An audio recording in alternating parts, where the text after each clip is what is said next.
Hello बच्चों, आज हम पाठ 2 कंप्यूटर के अंग पर चर्चा करेंगे। बेटा, जैसे हमारे शरीर में बहुत सारे अंग होते हैं, हाथ, पैर, आँख, मुंह, नाक, कान, सबके काम भी अलग अलग होते हैं। तो देखिए, हाथ का क्या काम होता है।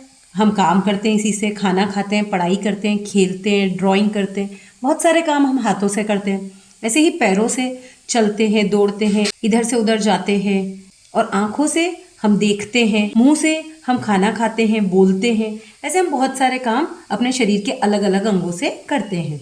उसी प्रकार से कंप्यूटर के भी बहुत सारे अंग होते हैं। जैसे कि एक ये है मॉनिटर, एक है कीबोर्ड और एक है माउस। तो मॉनिटर का क्या काम है, इस पर हमें जो भी दिखाया जाता है, जो भी परिणाम आ रहा है, वो हमें इसी पर दर्शाया जाता है। कीबोर्ड का क्या काम है, अगर हमें कोई जानकारी देनी है कि हमें कौन सी मूवी देखनी है या हमें कौन सा गेम खेलना है, तो हम कीबोर्ड पे टाइप करके वो जानकारी कंप्यूटर को दे देते हैं। और माउस का क्या काम है, माउस से भी हम कंप्यूटर की गतिविधियों को नियंत्रित करते हैं।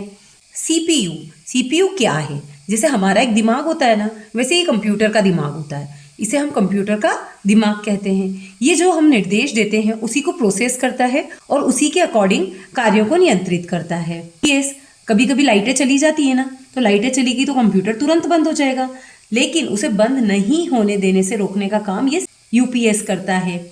अगर यूपीएस कंप्यूटर में कनेक्टेड है तो लाइट जाने के बाद भी 15 मिनट तक या जितना भी समय निर्धारित है उतनी देर तक हमारा कंप्यूटर चलता रहेगा और उसमें हम डाटा को सेव कर सकते हैं या सुरक्षित कर सकते हैं। स्कैनर का क्या काम है, हमें कोई फोटो है उसका प्रिंट चाहिए तो हम स्कैन ही करेंगे ना। हम स्कैनर में किसी भी फोटो को स्कैन करके और उसको डिजिटल रूप में देख सकते हैं। स्पीकर का क्या काम है, हम जो गाने सुनते हैं, मूवी देखते हैं, तो उसकी आवाज़ हमें कहीं से सुनाई देगी, वो स्पीकर से ही सुनाई देगी। तो स्पीकर का काम है कि हमें सुनाई दे कि क्या चीज़ हम देख रहे हैं। प्रिंटर, प्रिंटर का क्या काम है, हमारे पेपर जो भी बनते हैं जिसको हम प्रिंट करना कहते हैं ना, तो कैसे करते हैं, वो प्रिंटर से ही करते हैं। तो कंप्यूटर में हमने कोई जानकारी दी, उसका हमें पेपर चाहिए कि हाथ में हमें मिल जाए, तो वो हम प्रिंटर से प्रिंट कर लेंगे। थिंक, पेयर एंड शेयर, साथ साथ सीखें। हमने ऊपर अलग अलग कंप्यूटर के अंगों के बारे में पढ़ा। इनमें कौन से ऐसे अंग हैं जो यदि खराब हो जाए तो आप कंप्यूटर पर कोई भी कार्य नहीं कर पाएंगे।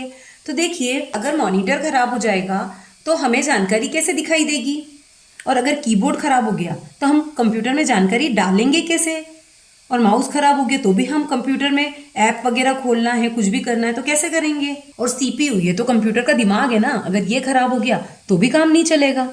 लेकिन यूपीएस जो है ये तो लाइट जाने से रोकने के लिए, तो अगर नहीं भी है तो भी हमारा काम तो हो जाएगा ना, लाइट गई तो हमारा डाटा सेव नहीं होगा। स्कैनर, ये भी हमें अगर बाहर से कोई फोटो स्कैन करनी है तो काम में आता है।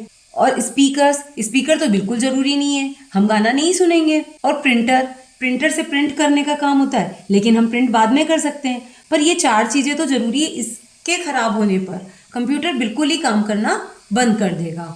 निम्न पहेलियों के उत्तर दें। मेरा आकार चूहे जैसा है पर मैं काटता नहीं हूँ। तो देखिए, अभी अपन इनमें से नाम ढूंढते हैं। तो माउस, माउस नाम चूहे का ही है ना, लेकिन काटता तो नहीं है, तो ये माउस इसका आंसर हो जाएगा। मैं शर्ट नहीं हूँ लेकिन मेरे कई बटन हैं। तो देखिए, कीबोर्ड पे बहुत सारे बटन होते हैं, तो कीबोर्ड इसका आंसर हो जाएगा। मैं किसी भी तस्वीर को पेपर पर बना सकता हूँ, तो प्रिंट करने का काम कौन करता है, प्रिंटर, तो इसका आंसर होगा प्रिंटर। मैं गाना सुनने में मदद करता हूँ, तो स्पीकर हमें आवाज़ देते हैं ना गाने की, तो स्पीकर। मैं कंप्यूटर का दिमाग हूँ, अभी हमने देखा था ना सीपीयू कंप्यूटर का दिमाग है, तो इसका आंसर सीपीयू होगा। होमवर्क प्रश्न नंबर 1, यदि कंप्यूटर का उपयोग करते समय बिजली चली जाए तो कंप्यूटर तुरंत बंद होने से क्या बचाता है। तो देखिए, अभी हमने देखा था यूपीएस जो है उसका काम ही यही है कि अगर लाइट चली गई तो थोड़ी देर और कंप्यूटर को चालू रखता है, तो इसका आंसर यूपीएस होगा। प्रश्न क्रमांक 2, कंप्यूटर के उस हिस्से को क्या कहते हैं जो टीवी की स्क्रीन जैसा दिखता है। तो जो टीवी की स्क्रीन जैसा दिखता है उसको हम मॉनिटर कहते हैं।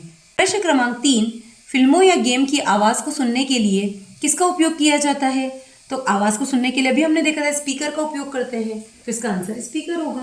प्रश्न क्रमांक 4, कंप्यूटर के अंग हमारे शरीर के अंगों से कैसे मिलते जुलते हैं। तो देखिए, सीपीयू को हम कंप्यूटर का दिमाग कहते हैं ना, तो जो भी डाटा हम देते हैं उसमें फीड करते हैं, तो उसी को निर्देशों को समझकर कार्य करता है, तो हमारे शरीर के अंगों जैसा हुआ ना। प्रश्न क्रमांक 5, आपके अनुसार कीबोर्ड में बटन A to Z वर्णमाला के क्रम में क्यों नहीं होते। तो जो कीबोर्ड के बटन है A to Z वो क्रम में इसलिए नहीं होते क्योंकि क्वार्टी लेआउट जो होता है वो टाइपराइटर के ज़माने से चल रहा है, उससे अक्षरों के उलझने से बचते हैं और टाइपिंग की स्पीड को थोड़ा धीमा करते हैं, ताकि डिज़ाइन धीमा करने की डिज़ाइन किया गया है, ताकि बार बार इस्तेमाल होने वाले बटन बार बार न दबे और टाइपराइटर में मैकेनिकल प्रॉब्लम ना आए, मैकेनिकल इससे जाम ना हो।